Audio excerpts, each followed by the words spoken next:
వివేకానందుని బోధనలు జీవిత చరిత్ర ప్రతి ఒక్కరికి అనుసరణీయమని రామకృష్ణ సేవా సమితి సభ్యులు తెలిపారు. శనివారం ఆదిలాబాద్ పట్టణంలోని సంస్థ ఆవరణంలో వివేకానంద 164వ జయంతి సందర్భంగా విద్యార్థులకు పలు పోటీలు నిర్వహించారు. విజేతలకు వివేకానందుని జయంతి జనవరి 12న బహుమతులు ప్రదానం చేయబోతున్నట్లు నిర్వాహకులు తెలిపారు.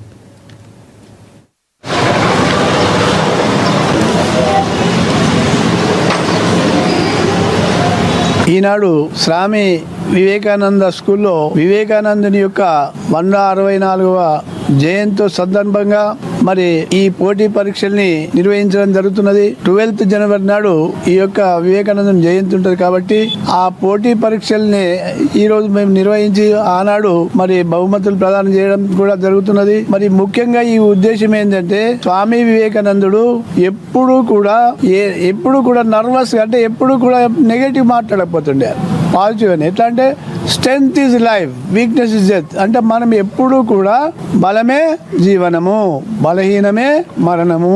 అంటే మనం ఎప్పుడు కూడా వీక్నెస్ గా ఉన్నాము అంటే వీక్నెస్ అయిపోతాం, మనం బలం లేదనుకుంటే బలమే అయిపోతాం. కాబట్టి ఇటువంటి విద్యార్థులకు కానివ్వండి ఎన్నో ఈ విషయాలతోటి ఏమవుతుందంటే విద్యార్థులలో ఎంతో స్ఫూర్తిని నెలకొల్పుతుంది. కాబట్టి మరి అంతేకాకుండా ఏమంటాడు స్వామి వివేకానందుడు, మనం ఏదైనా పని చేసేటప్పుడు దాన్ని పూర్తిగా మన లక్ష్యం నెరవేరే వరకు దాన్ని సాధించాలి, అప్పటి వరకు మనము ప్రయత్నం చేస్తూనే ఉండాలంటాడు కదా.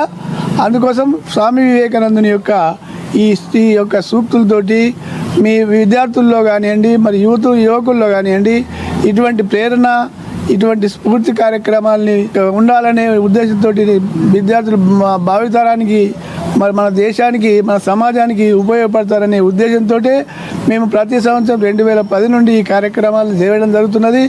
ఆ కార్యక్రమంలో భాగంగానే ఈరోజు కూడా ఈ కార్యక్రమాన్ని నిర్వహించడం జరుగుతున్నది. మీరందరూ ఈ కార్యక్రమాన్ని చక్కగా ఉపయోగించుకొని మీ యొక్క జీవితాల్ని మరి అదే కాకుండా సమాజాన్ని దేశాన్ని ఉద్ధరిస్తారని ఆశిస్తూ ఈ కార్యక్రమాన్ని ఈనాడు